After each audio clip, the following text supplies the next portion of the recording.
So at a high level, if you say what is the goal of Doge, and I think a significant part of this of the presidency is to restore democracy.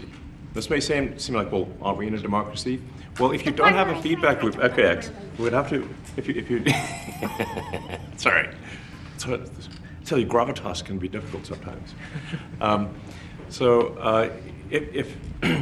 If there's not a good feedback loop from the people to the government, and if you have rule of the bureaucrat, or if the bureaucracy is in charge, and then what meaning does democracy actually have? If the people cannot vote and have their will be decided by their elected representatives in the form of the president and the Senate and the House, then we don't live in a democracy, we live in a bureaucracy.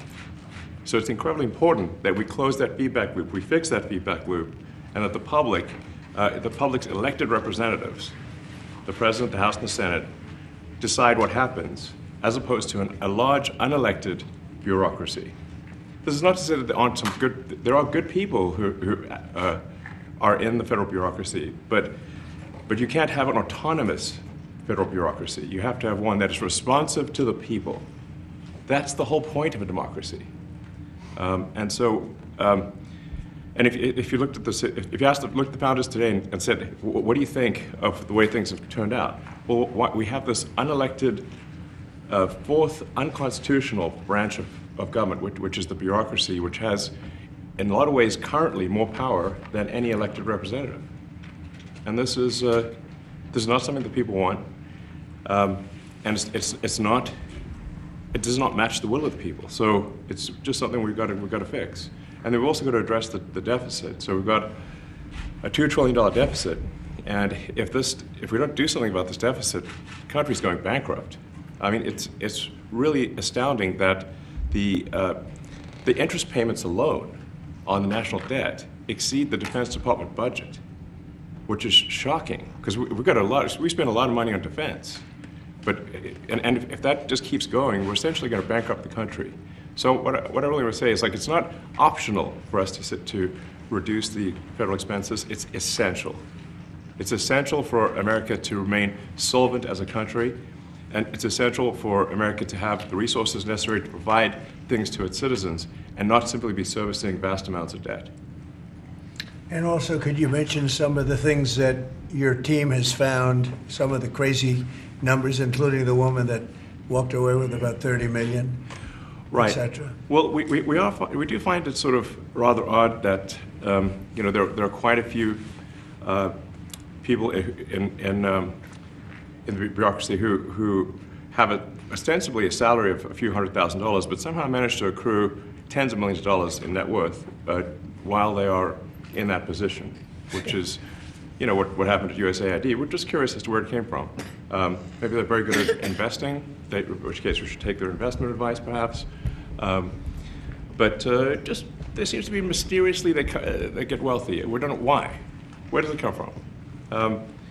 And I think the reality is that they're getting wealthy at the taxpayer expense. That's the honest truth of it. So, we're looking at,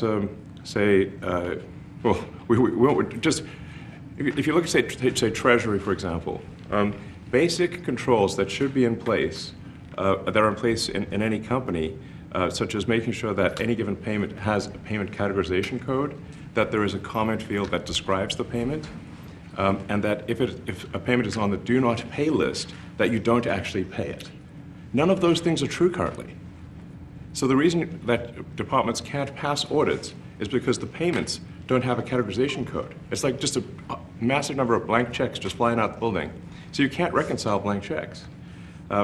You've got comment fields that are also blank, so you don't know why the payment was made. And then we've got this truly absurd, a do not pay list, which can take up to a year for an organization to get on a do not pay list. And this, we're talking about terrorist organizations, we're talking about known fraudsters, known aspects of waste, known things that do not match any congressional appropriation, can take up to a year to get on the list, and even once on the list is not used. It's mind-blowing. So what we're talking about here, we're really just talking about adding common sense controls that should be present that haven't been present. So you say, like, well, how could such a thing arise? That seems crazy. When you understand that really everything is geared towards complaint minimization, so then you understand the motivations. So if people receive money, they don't complain, obviously. But if people don't receive money, they do complain. And the fraudsters complain the loudest and the fastest.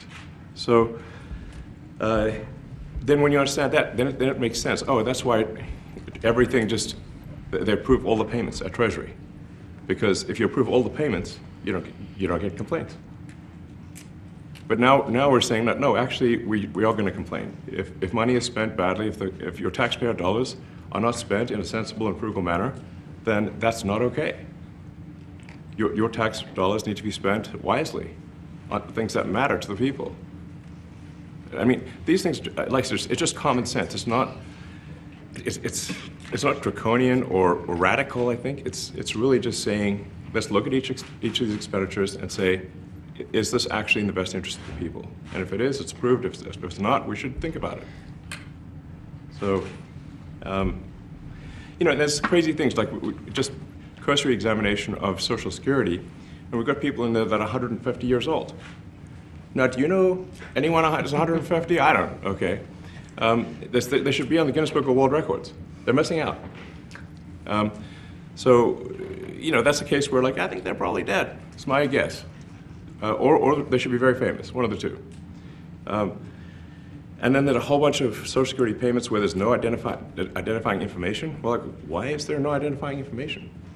Obviously, we want to make sure that people who deserve to receive Social Security do receive it, and that they receive it quickly and accurately. I'll tell you another crazy thing. So, one of the things is, like, we are trying to sort of right-size the federal bureaucracy, just make sure that this. Obviously, there need to be a lot of people working for the federal government, but not as many as currently. So we're saying, well, okay, if people can retire, with full benefits and everything, that would be good. They can retire, get their retirement payments, everything. And then we were told, this is actually, I think, a great anecdote, because we were told the most number of people that could retire possibly in a month is 10,000. We're like, well, why is that? Well, because all the retirement paperwork is manual on paper. It's manually calculated, then written down on a piece of paper. Then it goes down a mine. And like, what do you mean a mine?